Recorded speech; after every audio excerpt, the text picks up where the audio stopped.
កិច្ចសឹងមិនទាន់ភ័ន្តភាំងវិស្លាប់ចោលចាំងហើយតែមិនដឹងខំប្រឹងយកចិត្តលួមស្នេ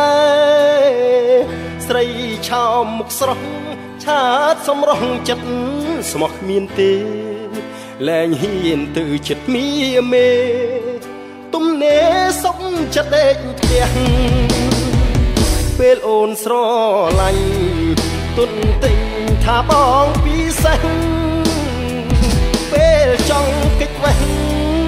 រកលេះចោតផងមិនដេចខ្លាំងបង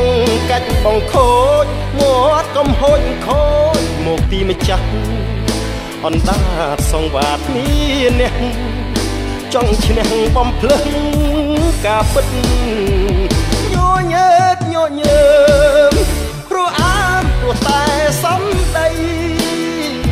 សំអាងព្រោះថ្មីបានដៃស្ដីទាំងមិនគិតលំត្រជាគេនាងមេបាញ់ឈៀងបាញ់ឆិតអ្នកដែលមិនស្គាល់បងពិត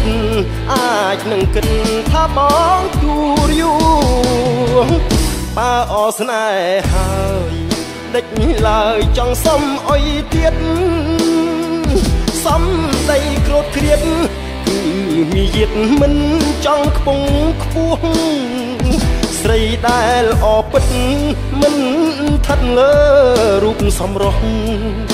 លើចិត្តលើពីងពីរោះអាងសំភ័សនាំឈ្មោះអាស្រូវ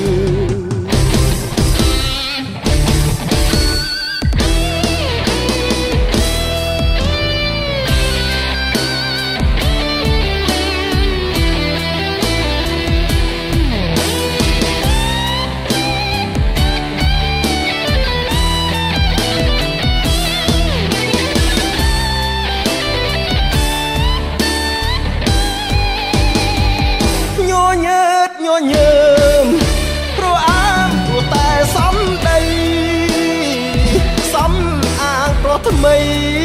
បានដៃស្ដីទាំងមិនគិតលំត្រជាគេមាសមេបាញ់ឈៀងបាញ់ឆិត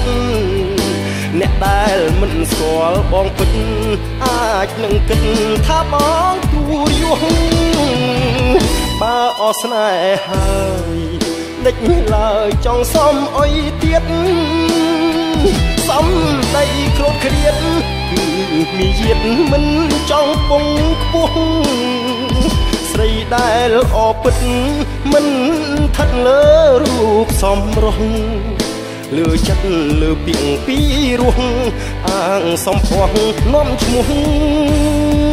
អាស្រូវ